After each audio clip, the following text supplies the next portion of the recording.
नमस्कार। रामनवमी की आप सबको, देश को बहुत बहुत शुभकामनाएं। ये चुनाव विचारधारा का चुनाव है। एक तरफ आरएसएस और बीजेपी जो संविधान है, लोकतांत्रिक सिस्टम है, उसको खत्म करने की कोशिश कर रही है, और दूसरी तरफ इंडिया गठबंधन, कांग्रेस पार्टी संविधान को, लोकतंत्र को डिफेंड करने की कोशिश कर रही है, उसकी रक्षा कर रही है। चुनाव में दो तीन बड़े मुद्दे हैं। सबसे बड़ा बेरोजगारी, दूसरे नंबर पर महंगाई, भागीदारी। मगर बीजेपी 24 घंटा डिस्ट्रैक्शन करने में लगी रहती है। कभी प्रधानमंत्री समुद्र के नीचे चले जाते हैं, कभी आसमान में सी प्लेन पे चले जाते हैं, मगर जो मुद्दे हैं उनके बारे में ना प्रधानमंत्री ना बीजेपी बात करती है। कुछ दिन पहले प्रधानमंत्री ने एएनआई को बहुत लंबा इंटरव्यू दिया। स्क्रिप्टेड था,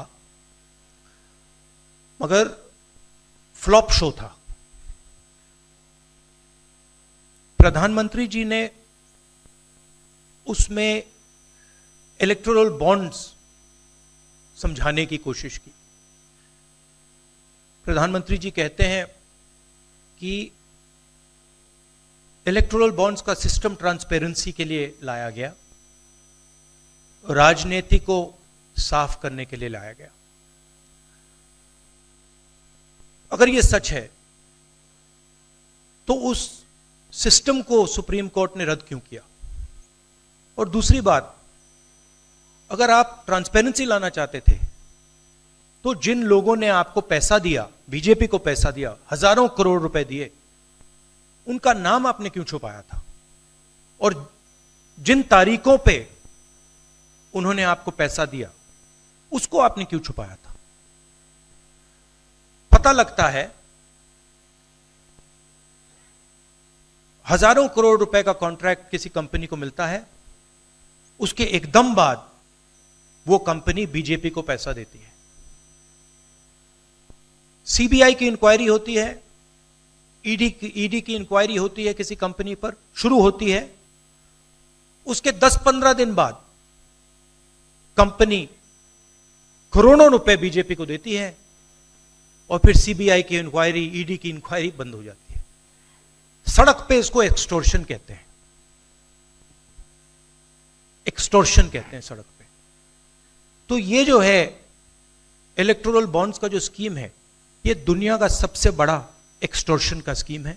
हिंदुस्तान के सारे बिजनेसमैन इस बात को समझते हैं, जानते हैं, और प्रधानमंत्री जितनी भी सफाई देना चाहें, कोई फर्क नहीं पड़ने वाला है, क्योंकि पूरा देश जानता है कि प्रधानमंत्री भ्रष्टाचार के चैंपियन है। धन्यवाद। शुक्रिया राहुल जी। अच्छा, एक और बात, आपने जयराम जी, आपने कहा कि जो भी आपको क्वेश्चंस पूछने हैं आप पूछेंगे, और ये ओपन एंडेड प्रेस कॉन्फ्रेंस है।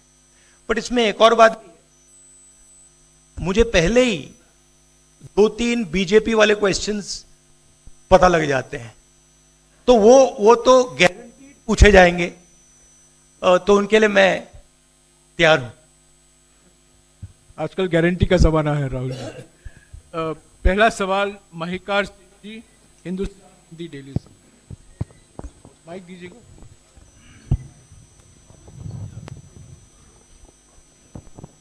राहुल जी, स्वागत है आपका। दोनों नेताओं, जबकि आज प्रचार का पहला चरण समाप्त होने वाला है, आपने मेरे मित्रों को थोड़ा सा कसरत करा दी। वो दिल्ली से यहाँ आए हैं, आपने गाजियाबाद में ही क्यों पीसी की? यूपी और दिल्ली छोड़ के गाजियाबाद में पीसी हो रही है। दूसरा सवाल ये है राहुल जी से कि लोग तो गुजरात छोड़कर पीएम बनने के लिए बनारस आते हैं, आप बाय नाइट चले गए, तो क्या अमेठी या रायबरेली से आप ये लड़ेंगे? बीजेपी वाला क्वेश्चन है। ये पत्रकार का मैं सवाल। पहले ही opening ball BJP question, very good, शाबाश। देखिए, अमेठी की बात कांग्रेस का डिसीजन है, जो भी मुझे ऑर्डर मिलेगा मैं वो करूंगा। सीईसी मीटिंग, हमारी पार्टी में सीईसी मीटिंग्स में ये डिसीजन लिए जाते हैं। बट पहला बीजेपी का question, good question, thank you. Amar Ujala से निशा,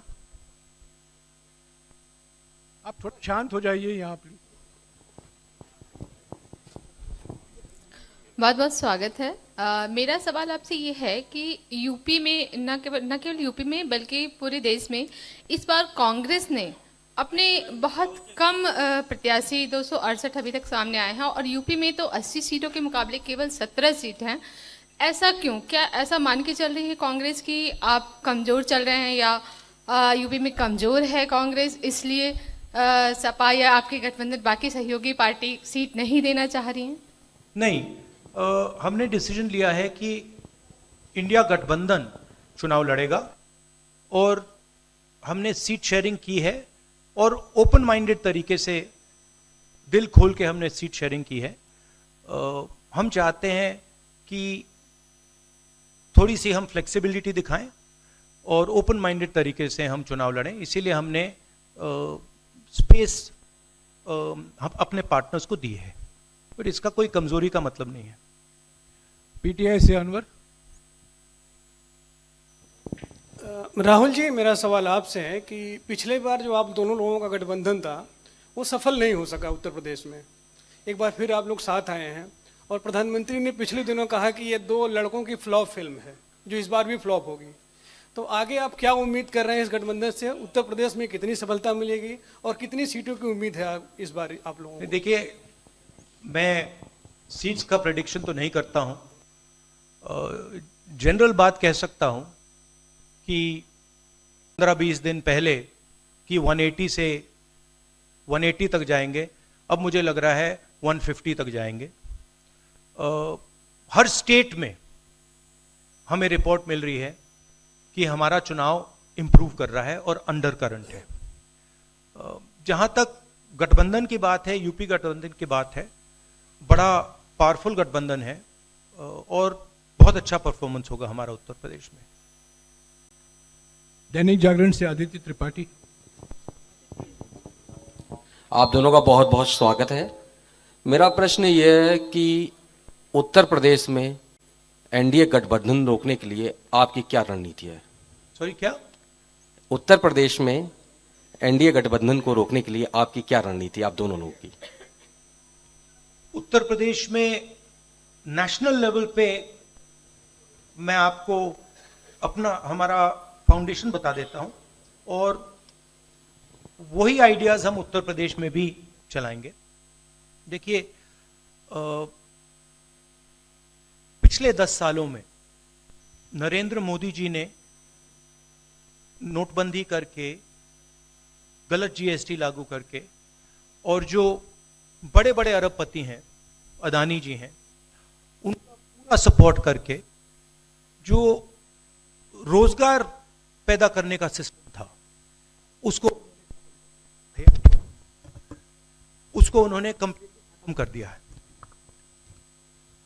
तो सबसे पहला काम, जो रोजगार हिंदुस्तान के युवाओं को मिलना चाहिए, उसको एक बार फिर स्ट्रेंथन करने का है। उसके लिए हमने अपने मैनिफेस्टो में 2-3 आइडियाज दिए हैं। एक आइडिया रेवोल्यूशनरी आइडिया है, राइट टू अप्रेंटिसशिप। तो जो अमीर घर के बच्चे होते हैं वो अप्रेंटिसशिप करते हैं, ट्रेनिंग मिलती है, पेड ट्रेनिंग होती है। तो हमने डिसाइड किया है कि हिंदुस्तान के उत्तर प्रदेश के सब ग्रेजुएट्स को, डिप्लोमा होल्डर्स को हम अप्रेंटिसशिप का अधिकार देंगे। जो भी अप्रेंटिसशिप करना चाहेगा उसको प्राइवेट सेक्टर में, पब्लिक सेक्टर में, सरकार में अधिकार मिलेगा, अप्रेंटिसशिप का अधिकार मिलेगा। ट्रेनिंग होगी, और 1 लाख रुपए साल का, 8,500 रुपए महीने का उस युवा के बैंक अकाउंट में हम डालेंगे। और ये करोड़ों युवाओं के लिए हम अधिकार दे रहे हैं। इससे एक ट्रेन्ड मैन पावर तैयार होगा, प्राइवेट कंपनीज को भी इसका फायदा होगा, सरकार को भी इसका फायदा होगा, और एक प्रकार से युवाओं के लिए ये एक जॉब मार्केट में एंट्री का सिस्टम हो जाएगा।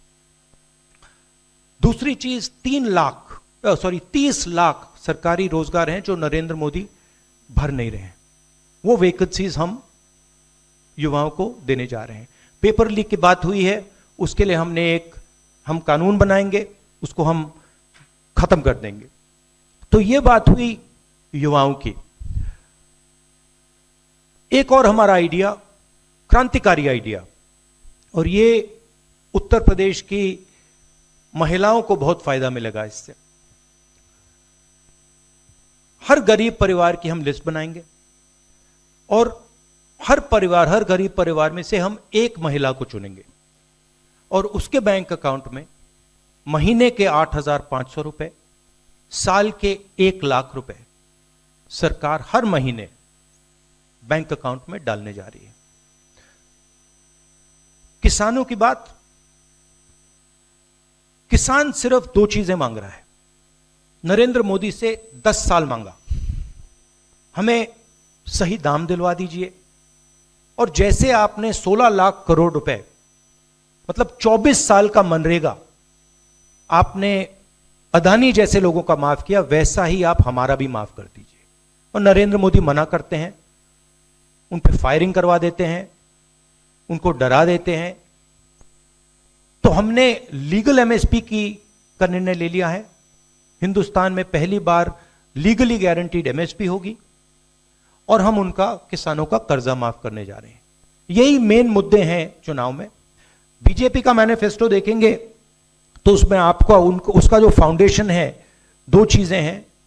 एक कि वो शायद 10-15 साल बाद ओलंपिक गेम्स इंडिया लाएंगे, और दूसरा 1 या 2 व्यक्तियों को वो चांद पे पहुंचा देंगे। तो ये बेसिकली चुनाव चल रहा है। Stay ahead with our cutting-edge news app. Instantly access the latest shorts in just 1 minute and breaking news in just 50 words. Download now for a smarter, faster news experience.